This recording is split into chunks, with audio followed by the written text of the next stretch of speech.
Une autre parenthèse que je vous ouvre sur l'amélioration du fonctionnement du quotidien d'un territoire, parce que le numérique, ça peut aussi permettre ça.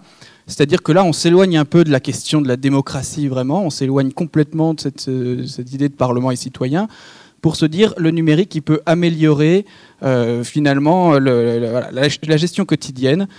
Un exemple, c'est Fix My Street, qui a été utilisé. Alors c'est anglo-saxon. La logique, c'est de dire on propose à tous les habitants d'un territoire d'avoir une application dans leur poche et quand ils rencontrent un problème dans la rue, sur la chaussée, j'en sais rien, il y a un lampadaire qui marche pas, hop, je prends une photo du lampadaire, je suis géolocalisé et ça envoie directement la requête au bon service dans le territoire, enfin dans la collectivité, qui va pouvoir dire ok, ça on a pris, on a eu le message et on vient réparer votre lampadaire. On n'est plus vraiment sur une question de démocratie, c'est-à-dire qu'on n'est vraiment pas sur de la prise de décision, mais sur une amélioration et une fluidité plus grande d'une forme d'une partie du service public.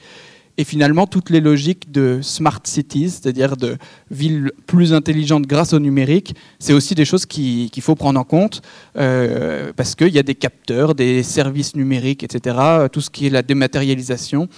Tout ça, ça participe aussi du fait de pouvoir rendre un service public plus efficace, mais on est moins dans le sujet de la démocratie ou de la e-démocratie, parce qu'on est moins sur le sujet de la gouvernance.